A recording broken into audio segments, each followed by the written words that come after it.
Heck of a day for a dog walk, huh? What a beaut. Just out here in this cut block right now, I'm just one guy out of 8 billion or so on the planet, and out here trying to make a difference in the world. If there's anything that I can do, it's empower all of you to take action and exercise your rights as citizens in a democracy. Now, taking a stand and voicing your opinion about things that you care about may seem really daunting and overwhelming, but it is so crucial to implementing real positive change in the world today. So using a phone call to Premier John Horgan about protecting old-growth forests as an example, I've made a little guide here to walk you through the different steps it takes to standing up for things that matter to you. So the first thing you're going to do is using that cell phone, dial 250-387-1715, which is the direct line to John Horgan. Now, he never picks up, trust me, so you're just going to leave a message here, but oftentimes when you call other offices, an aide or a secretary will pick up, and that conversation is going to follow these same basic steps. So you're first going to address the person you're calling by name, you're going to introduce yourself and where you come from. Now, this lets them know that you're a constituent that they represent, that they should pay attention to your opinion.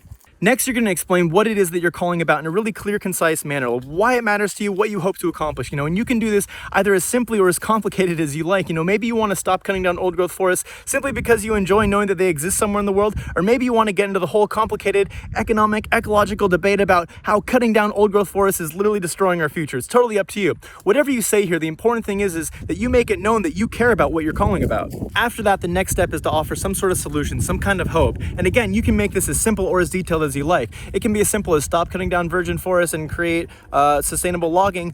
Or, you could delve into the depths of how exporting raw log exports overseas is purely a symptom of us over-harvesting second growth forests beyond our capacity to mill, which prevents local jobs from being created while increasing the reliance of corporations on these exports that serve their shareholders and not the communities in which they operate, and how we all would be much better off if we broke up those monopolistic logging conglomerates and instead created smaller community woodlots managed by indigenous nations and local communities to help create sustainable jobs and economy that also serve to increase our biodiversity and ecological resilience, yada yada. Whatever you do, it's incredibly important that you offer solutions here. Nobody likes being told all the ways they're doing things wrong with no options to fix it, and if we want to see change, we're ultimately going to have to work together from a wide variety of viewpoints to find a solution that works for us all. So let's start by offering solutions that actually work.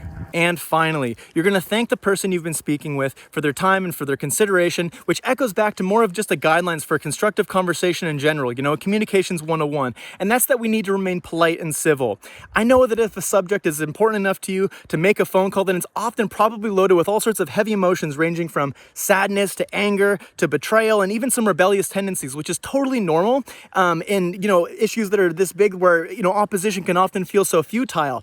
However, we do live in a democracy ran by adult humans here in the real world, and that means that theoretically, our voices should be heard and acted upon by our elected officials, but that we need to do so in a calm, collect way that can be received well by other humans. I'm not sure if you've ever had anyone coming up to you enraged and angry and swearing, maybe threatening you, or somebody bawling their eyes out in a fit of emotions, just like, oh, the trees, but it's kind of triggering, People tend to shut down and not want to listen to or engage with somebody who's in an exaggerated emotional state. So it's really important to maintain control of yourself here. Don't threaten folks or name call. Remain open but firm in your beliefs and engage in civil, constructive conversation, because that's really the only way we're ever going to get anything done. So all in all, your phone call should sound something like this, and I'll try to keep it short for you.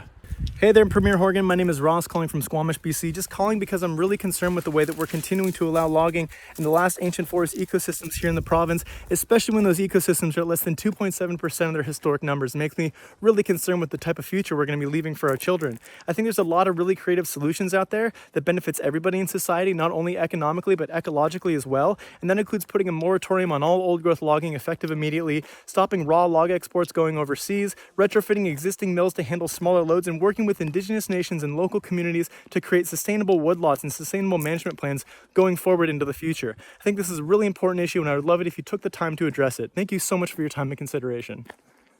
That's it. It's simple, right? I know, it's so easy. It might seem a little bit daunting, it might be a little bit intimidating, but it's just a conversation between two people, and often it's just an answering machine, so it's not going to kill you here. If anything, it'll make you stronger. I've included a few more talking points in the information below here, so feel free to spread this message, pick up a phone, and call into a cause that you care about so that we can create a better future for the world tomorrow.